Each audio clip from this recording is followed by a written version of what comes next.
नमस्कार दोस्तों। इस वीडियो में आपका हार्दिक स्वागत है। दोस्तों, आपको पता है कि पिछले दिनों संसद में जो घटनाक्रम हुआ वह घटनाक्रम ये था कि विपक्षी दल संसद की जो सुरक्षा में सेंध लगी थी उस पे गृह मंत्री का जवाब मांग रहे थे और गृह मंत्री ने वहाँ पर जवाब नहीं दिया और इसको लेकर विपक्ष ने काफ़ी हंगामा किया और आखिरकार परिणाम ये निकला कि विपक्षी 100 करीब 9 सांसद सारे विपक्षी दलों के उनको पार्लियामेंट से निलंबित कर दिया गया, सस्पेंड किया गया उनको। ये एक घटना है। इससे पहले की घटना पर आपका ध्यान दिलाना चाहता हूँ।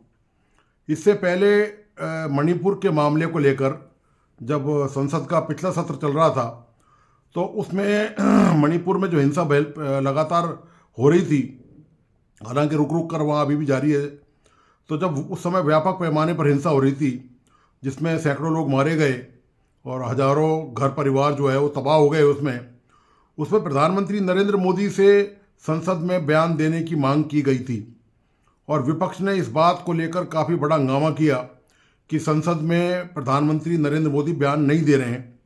और इस मुद्दे को लेकर जब सदन में गतिरोध पैदा हो गया, काफ़ी जब कुछ बात नहीं बन सकी, तो अल्टीमेटली हुआ ये कि उन विपक्षी दलों के जो सांसद हैं, जो सदस्य हैं संसद के, उनको निलंबित किया गया। ये एक घटना है, इसका एक रेफरेंस है, प्लीज़ आप अपने ध्यान में रखें ये जो रेफरेंस है। दूसरा एक रेफरेंस है कि प्रधानमंत्री नरेंद्र मोदी जब G20 की बैठक यहाँ हो रही थी दिल्ली में, तब अमेरिका के राष्ट्रपति जो बाइडन से संयुक्त प्रेस कॉन्फ्रेंस थी जिसमें बाइडन ने प्रेस कॉन्फ्रेंस की और प्रधानमंत्री मोदी ने नहीं की। तो ये मैं जो आपको बताना चाह रहा हूँ वो उस मुद्दे पर बाद में आऊँगा। पहले आप ये अपने निगाह में ये बात रखें, जो दो संदर्भ मैंने दिए हैं, कि एक तरफ प्रेस कॉन्फ्रेंस की बात थी और एक तरफ बयान देने की बात थी, लेकिन वो नहीं दिए गए और इसमें काफ़ी हंगामा हुआ और भारतीय जनता पार्टी के नेताओं की और मंत्रियों की अलग अलग दलीलें हैं इस मुद्दे पर। मैं उन दलीलों पर बहस में नहीं जाना चाहता, मैं तो केवल मोटे तौर पर आपको रेफरेंस के तौर पर ये बात बताना चाहता हूँ। एक दूसरा रेफरेंस और दे रहा हूँ, वो इससे कनेक्टेड है, अब उस पर भी गौर फरमाएं। दूसरा रेफरेंस ये है कि निश्चित तौर पर भारत पाकिस्तान से बहुत मामलों में बहुत ज़्यादा आगे है, इसमें कोई डाउट ही नहीं है, कोई 100 गुना आगे होगा। पाकिस्तान बदहाली का शिकार है, बेकारी का शिकार है, बेरोजगारी का शिकार है, क्राइम का शिकार है, आतंकवादियों का शिकार है। तमाम IMF से अपना देश कर्जा लेकर, विश्व बैंक से कर्जा लेकर अपने देश के मतलब लोग एक एक दिन गिन रहे हैं वहाँ पर, और आवाम वहाँ बहुत बुरी तरह से हाल बेहाल है, परेशान है, उनके पास बुनियादी सुविधाएं नहीं हैं। दूसरी तरफ भारत की तस्वीर आप जानते हैं, मैं इस पर ज़्यादा बात नहीं करना चाहता कि भारत ने किस तरह तरक्की की है। आप रोज़ मुख्य मीडिया में आप ये सब चर्चाएं देख रहे हैं, तो इसमें कोई डाउट नहीं है कि भारत ने जो तरक्की के राष्ट्रीय अंतर्राष्ट्रीय स्तर पर नए सोपान तय किए हैं, उसे भारत का नाम पूरी दुनिया में हो रहा है। और भारत ने न केवल नाम हो रहा है बल्कि कुछ विदेशी मामलों में इतना सख्त स्टैंड लिया है जिसकी पहले पिछली सरकारों से कम उम्मीद नहीं की जा सकती थी। चाहे वो कनाडा का मामला हो या दूसरा मामला हो या अमेरिका का मामला हो, कोई भी इशू हो, आपको पता है कि भारत ने बहुत ही मजबूती के साथ उस पर स्टैंड लिया अपना और पूरी दुनिया को बताया कि भारत एक ऐसी ताकत है कि इसको आसानी से अब दबाया और डराया धमकाया नहीं जा सकता। ये तो रही बात, ये भारत और पाकिस्तान की तुलना। और एक रेफरेंस मैंने आपको दिया कि जो बयान वाली बात थी और वो प्रेस कॉन्फ्रेंस की बात थी, तो ये इसके मद्देनज़र मैं आपसे को दरअसल ये बताना चाह रहा हूँ कि पाकिस्तान के जो कार्यवाहक प्रधानमंत्री हैं, काकड़ पूरा नाम है उनका, याद नहीं आ रहा मुझे पूरा नाम उनका, काकड़ पूरा वो है उनका सरनेम है। तो काकड़ साहब पर पिछले दिनों ये काफ़ी आरोप लगे कि वो कार्यवाहक प्राइम मिनिस्टर हैं पाकिस्तान के और उनकी जिम्मेदारी केवल वहाँ पर इलेक्शन कराना है, जो शायद फरवरी में 8 या ऐसे समथिंग तारीख को संभावित है पाकिस्तान में इलेक्शन। यदि वहाँ सब कुछ ठीक रहा तो शायद फरवरी में इलेक्शन वहाँ हो जाएंगे।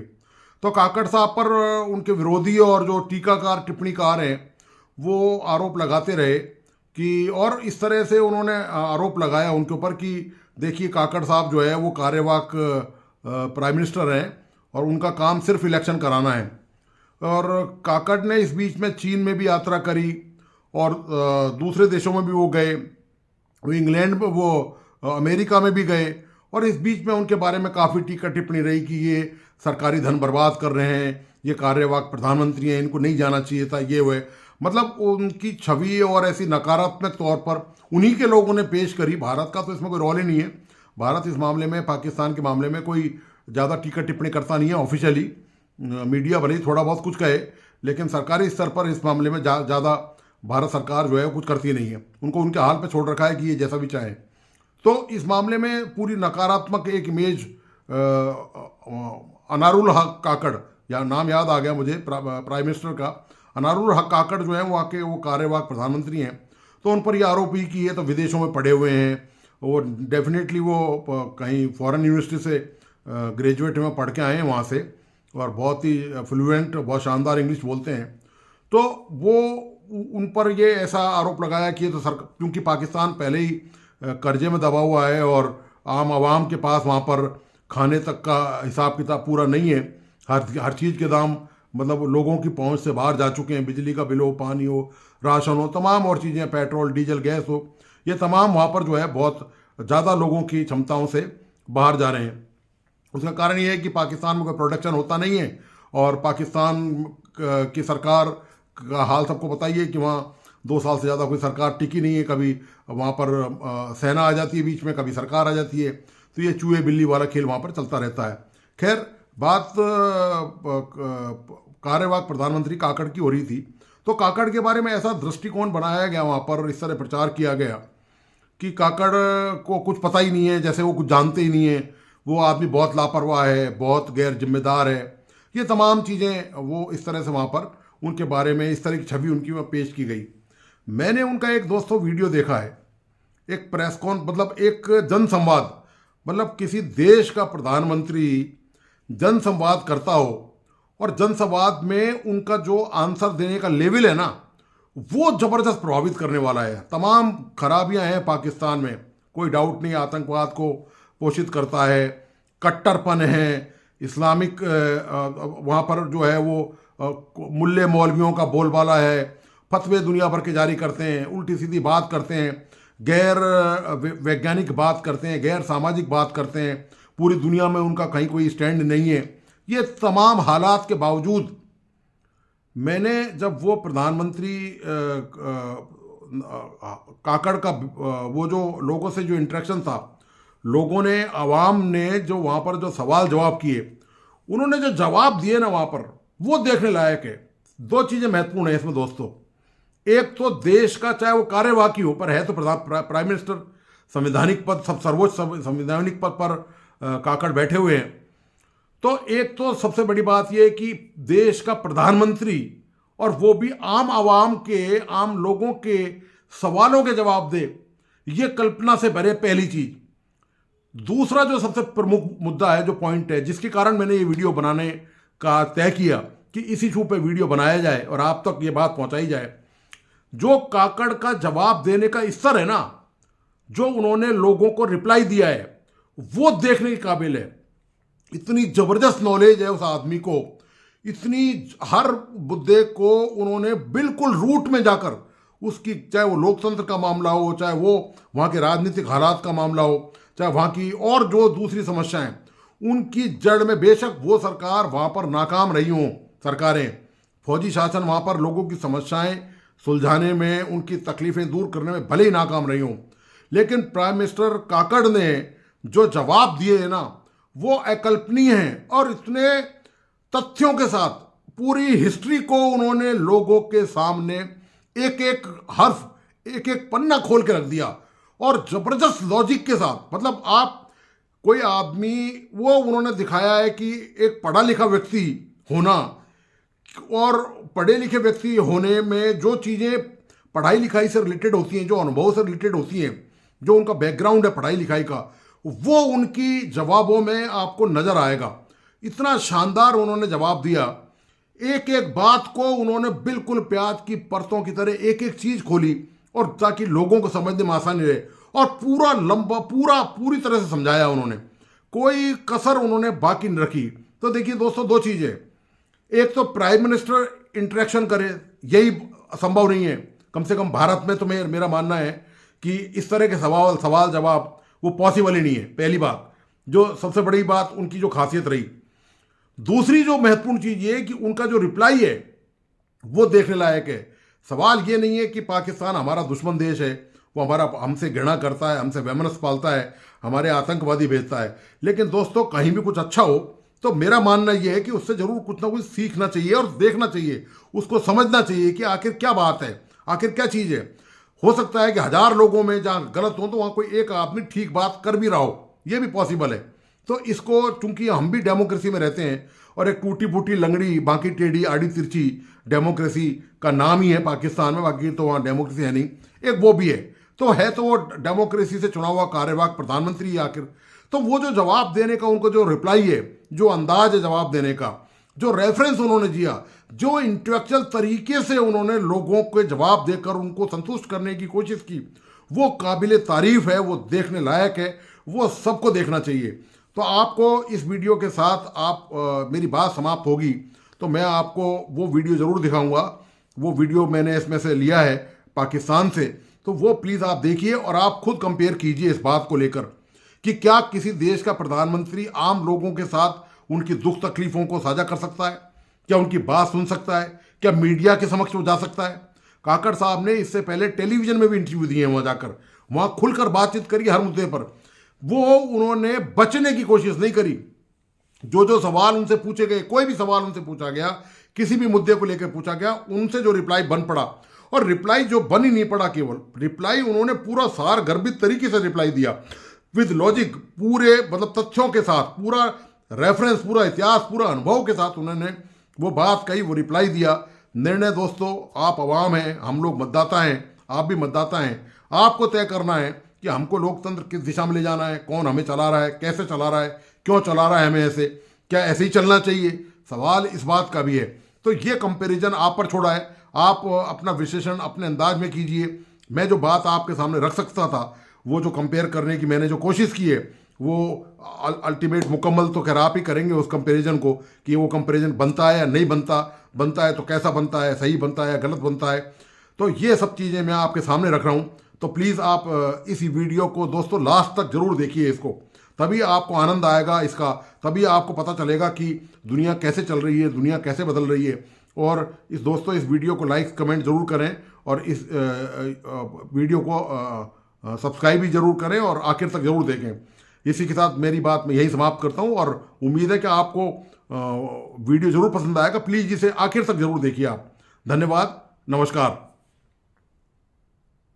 मेरा ताल्लुक़ कराची से है और मैं JIK का फाइनल ईयर स्टूडेंट हूँ। निगरान वज़ीर आज़म का जो मेजर काम है वो रिफॉर्म्स लाना नहीं है, बल्कि ये कोशिश करना है कि फ्री एंड फेयर इलेक्शंस हों। और हम ये देख रहे हैं कि एक पॉपुलर लीडर जेल में है और फ्री एंड फेयर इलेक्शंस की हमें कोई उम्मीद नज़र आती नहीं है। तो इस पर आपकी राय जानना चाहूँगा। और दूसरा सवाल जो आपसे है वो ये है कि तालीम और सियासत का बड़ा गहरा ताल्लुक है, लेकिन अभी हम देखते हैं कि हमारी सियासत के अंदर नए नौजवान नस्ल नहीं आ रही। ये हॉर्स ट्रेडिंग की और नेपोटिज्म की सियासत बन चुकी है। कानून के अंदर तलबा यूनियंस नहीं है, तो तलबा यूनियंस के हवाले से थोड़ी बात कीजिए। Thank you so much. I do appreciate if the replies are taken in the same manner also. And I know you are a quite mature person, आपका demeanor बड़ा माशाल्लाह अच्छा है। पाकिस्तान में एक पॉपुलर लीडर या अनपॉपुलर लीडर या semi popular leader अगर वो जेल में है, वो किसी डिक्री की वजह से जेल में नहीं है, कोई मुगलिया एम्परर के किसी कानून या जो डिक्लेरेशन ऑफ हुक्मनामा जारी हुआ है कि इसको बंद कर दो, वो बंद नहीं हुआ है। पाकिस्तान में गलत ठीक सर्टन प्रोसीजर्स मौजूद हैं, रूल्स रेगुलेशंस मौजूद हैं। उन रूल्स एंड रेगुलेशंस की वायलेशन के तहत सर्टन FIRs जो कि फिर निज़ाम का हिस्सा है वो दर्ज हुई हैं, और उसके नतीजे में राइट ऑफ एप्रीहेंशन या इम्प्रिजनमेंट जो है ना, वो रियासतों और हुकूमतों का इख्तियार होता है। वो गलत इस्तेमाल हो सकता है, वो दुरुस्त इस्तेमाल हो सकता है, लेकिन ये कहना कि इख्तियार इस्तेमाल क्यों हुआ, ये बज़ाते ख़ुद मैं समझता हूँ कि रियासत की एग्जिस्टेंस को चैलेंज करना है। कोई गिरोह जाकर किसी को गिरफ्तार नहीं कर सकता, कोई गिरोह, ये PMLN ने उनको जाके जेल में नहीं डाला, पीपल्स पार्टी ने नहीं डाला, जमात उलमा इस्लाम ने नहीं डाला। अगर किसी सियासी या प्राइवेट गिरोह ने किया होता तो ये बहुत बड़ी वायलेशन होती। जब वो इम्प्रिजनमेंट का सामना करते हैं, जो कि पाकिस्तान के माजी में कई पॉलिटिकल लीडर्स ने किया, वो ये मेरे साथ बैठे हुए, ये भी, he was also imprisoned. Right wrong आप उस पर जज कर सकते हैं, लेकिन ही वॉज इम्प्रिजन्ड। उनके भाई वो इम्प्रिजनमेंट का शिकार रहे हैं और बहुत सारे लोग रहे हैं। आपके पास जुडिशल रेमेडीज अवेलेबल है क्योंकि आपने उसी निज़ाम को तख्लीक किया हुआ है। अगर आप चाहते हैं कि ये निज़ाम तब्दील हो, जब इंशाल्लाह 8 फरवरी को इलेक्शन होगा, उसके नतीजे में जो भी हुकूमत आएगी, वो हुकूमत उस निज़ाम को तब्दील करना चाहती है, आइनी तौर पे आइन के खाके को चेंज करना चाहती है, उनके पास ये राइट है, कर दे। ये काम मेरा तो नहीं है, मेरे से मुराद निगरान हुकूमत का तो नहीं है। 9 मई को राइट्स हुई हैं, ये इस्टेब्लिश चीज़ है। जितनी भी लोग तालियां बजा लें, मिलिट्री इंस्टॉलेशंस, अदरवाइज इंस्टॉलेशंस, कल को कोई एहतजाज में आकर इधर आपकी बिल्डिंग को आग लगा दें कि क्यों जनाब एक पॉपुलर लीडर को आपने गिरफ्तार किया है, तो क्या ये स्ट्रक्चर डिज़र्व करता है जिसके पीछे इतनी इन्वेस्टमेंट हुई है, इसका अपना एक मकसद मौजूद है? क्यों? उसके लिए सर्टेन रूल्स मौजूद हैं कि अगर ऐसे कोई करेगा तो उसकी वायलेशन में उसको चंद कानूनी नताइज का सामना करना पड़ेगा। वर्ल्ड की बिगेस्ट लार्जेस्ट डेमोक्रेसी, अभी कैपिटल हिल में हमला हुआ, वहाँ पे पाँव रखकर नेल्सी पेलोसी की कुर्सी पे एक तस्वीर खींचने पे 3 साल कैद हुई है। एक तरफ हमें डेमोक्रेसी चाहिए, सिविलियन सुपरमेसी चाहिए, उन्होंने उस फॉर्म ऑफ एजिटेशन को इक्वेट किया है इंसरेक्शन से, और उस इंसरेक्शन की इंटरप्रिटेशन को पूरी दुनिया की मेजर कैपिटल्स ने कंकर किया है। मुझे हैरत ये होती है कि मेरा पढ़ा लिखा तबका राइट टू एजिटेट चाहता है, अपने पॉलिटिकल ओपिनियन की एक्सप्रेशन चाहता है, लेकिन अपने पॉलिटिकल बिहेवियर पे डिस्कशन कतन नहीं चाहता।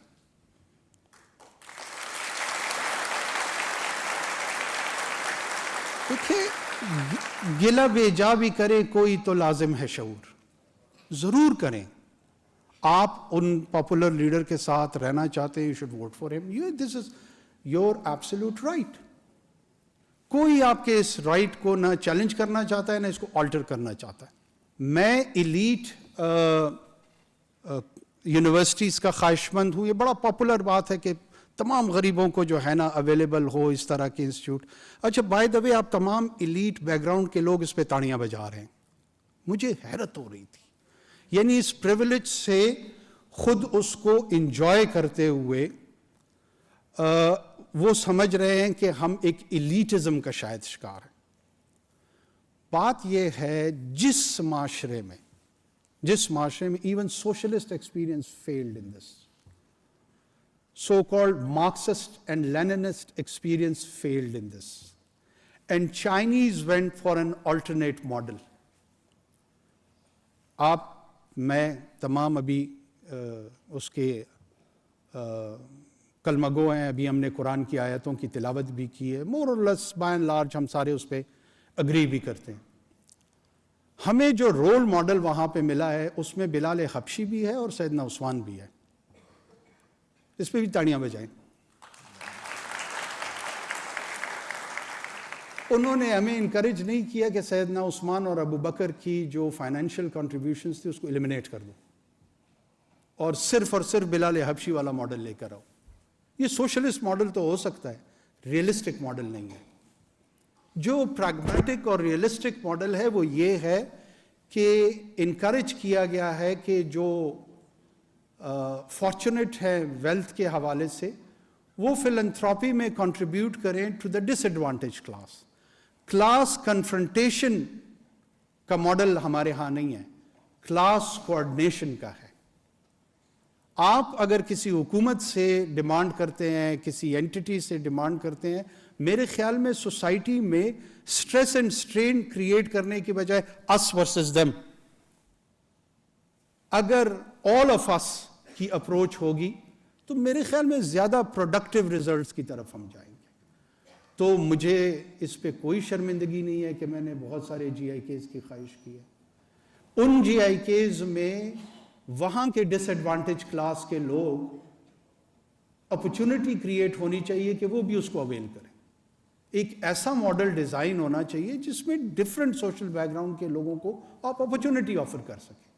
बहुत सारे जगहों पे मैंने देखा है एलीट के बच्चे होते हैं but they are not committed to the education, studies या किसी और चीज़। बहुत सारे डिसएडवांटेज क्लास के बच्चे होते हैं कि उनकी बड़ी कमिटमेंट होती है, और बाज़ औक़ात अदरवाइज होता है, एलीट के बच्चे कमिटेड होते हैं और जो डिसएडवांटेज क्लास के बच्चे हैं वो कमिटेड नहीं होते हैं। इसीलिए दुनिया में प्योर मेरिटोक्रेसी की बात की जाती है। पॉपुलिज्म जो है ना, this is not an answer. You can raise issue on populist basis but they are not solutions. So I feel कि as an any leadership role you have to go and see and make an informed decision. और informed decision जो है ना उसी वक्त आती है जब क्वालिटेटिव डिस्कशन होगी, उसकी बुनियाद पे इंटेलेक्चुअल इनपुट आएगी, दोनों साइड्स के शेड सामने आएंगे, फिर आप जाकर किसी कंक्लूजन पे पहुंचेंगे। ये मेरी सबमिशन है जी।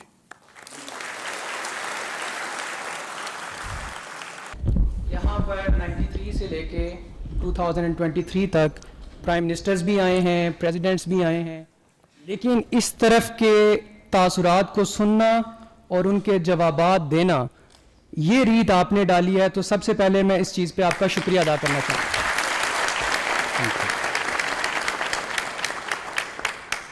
सेकेंडली सर, क्वेश्चन मेरा ये है कि हम सारे सेटअप के ऊपर पॉलिटिकल सारी चीज़ें आप माशाल्लाह जवाब भी देते हैं, लेकिन क्या वजह है कि 2018 के इलेक्शन में एक पॉलिटिकल पार्टी और उनकी लीडरशिप जेल में थी, उस वक्त भी इसी तरह की दलीलें भी मौजूद थीं, आर्ग्यूमेंट्स भी मौजूद थे।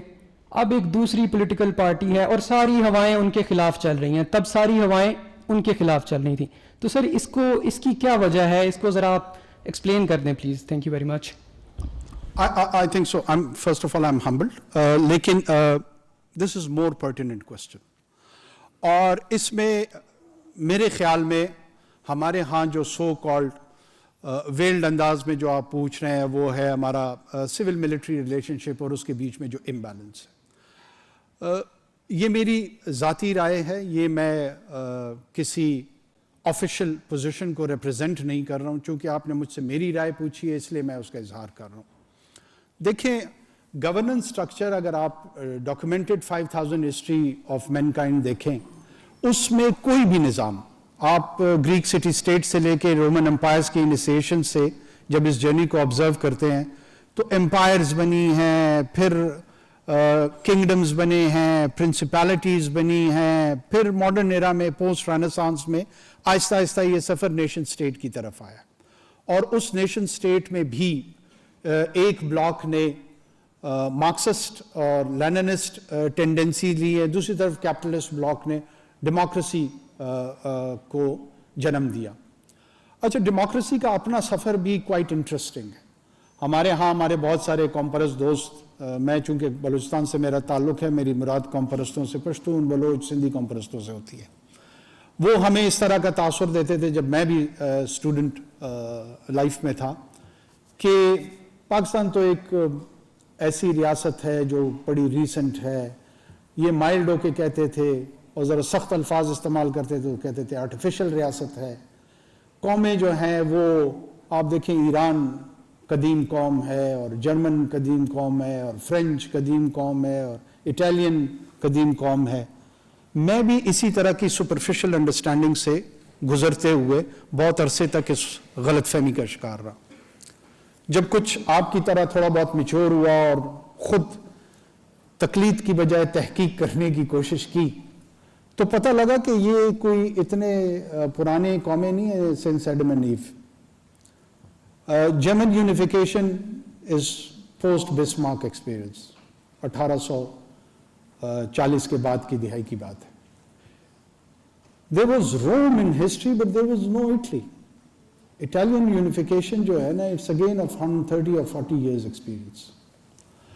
Same is with French experience, Spanish unification, even Britain का जो एक्सपेरिमेंट है, ये पहले इसी तरह की सब आइडेंटिटीज में था कि पहले वेसेक्स था और नॉर्थम्ब्रिया था in history, but there was no Italy. Italian unification जो है ना, it's again of 130 or 40 years experience. Same is with French experience, Spanish unification, even Britain का जो एक्सपेरिमेंट है, ये पहले इसी तरह की सब आइडेंटिटीज में था कि पहले वेसेक्स था और नॉर्थम्ब्रिया था, and then they went for the super idea of England around 400-500 years back, 600 years back, और उस पॉलिटिकल एक्सपीरियंस को वो चलाते रहे. बादशाहत थी, बादशाहत और पार्लियामान के बीच में स्ट्रगल रही. मैग्ना कार्टा ऑनवर्ड्स कुछ 700 साल की स्ट्रगल है, और बहुत आहिस्ता आहिस्ता ग्लोरियस रेवोल्यूशन की सूरत में पार्लियामान की जो पार थी वो इंट्रेंच हुई, वो मजबूत हुई. दूसरी तरफ फ्रेंच रेवोल्यूशन आया, लोगों को कत्लो गारतगरी हुई, गैलेटॉन्स हुए, एक वो तरीका है. पाकिस्तान में भी जब भी आपने इस क्वेश्चन को सेटल करना होगा, डेमोक्रेसी और the government has to be viewed with the indicators of performance. जमहूरियत जो है वो कोई ऐसा तर्ज निज़ाम नहीं है जिसमें जिब्रील अमीन एक पैगाम लेकर आए कि आप लोगों ने जमहूरी अंदाज में रहना है. ये टेस्टेड एंड ट्रायल के तहत हमारे पास पहुंचा, और बहुत सारे ममालिक ये समझते हैं कि ये इस तजर्बे से बेहतर गवर्नेंस होती है. बेहतर गवर्नेंस कैसे होती है कि आपके सोशल सर्विसेज या सर्विस डिलीवरी का जो जिम्मेदारी है वो रियासत बेहतर अंदाज में अदा करे. सिक्योरिटी के क्वेश्चन को रियासत, दो बेसिक चीजें हैं जो उसने करनी है. जब किसी निज़ाम के तहत इन दोनों बेसिक किरदारों को उसकी परफॉर्मेंस बेहतर नहीं होती है, तो माशरे के बाकी जितनी एंटिटीज हैं उनमें स्ट्रेस क्रिएट होती है, और वो अपने तय इसका सोल्यूशन ढूंढने की कोशिश करते हैं. बाज़ औक़ात वो सोल्यूशन ठीक होता है, बाज़ औक़ात वो सोल्यूशन ठीक नहीं होता, लेकिन ये जवाब जरूर पैदा कर रहा होता है कुछ लोगों के लिए कि वो सोल्यूशन बेस्ड अप्रोच अपनाएं. इसका हल क्या है? इसका हल यही है कि democracy should mauve towards performing democracy, towards an accountable democracy. मुझे कोई मसला नहीं है कि इस मुल्क में कोई भी लीडर पॉपुलर हो जाए. वो पॉपुलर हो कि उसने पीने का पानी साफ मुहैया किया है, उसने क्लाइमेट चेंज पे फोकस किया है, उसके जो ग्लोबल और रीजनल और नेशनल इश्यूज पे चीज़ें हैं वो प्रो पीपल है. वो सिर्फ मेरी तरह किसी भी वजह से अगर पॉपुलर हो, इंटाइटल्ड हैं लोग, उसके बावजूद भी उसके साथ खड़े रह सकते हैं, लेकिन वो परफॉर्मिंग डेमोक्रेसी की तरफ कंट्रीब्यूट नहीं करेगा, और वो जो अनआंसर्ड इश्यूज हैं वो रहेंगे. और ये जो कैपिटल पॉपुलैरिटी का ये 2 साल में दोबारा रिवर्स हो सकता है. It is just like a bank account जिसमें आपके पैसे पड़े हैं, वो या तो आप कहीं सही जगह इन्वेस्ट कर देंगे या किसी गैर या मनफी सरगर्मी में उसका इस्तेमाल कर सकते हैं.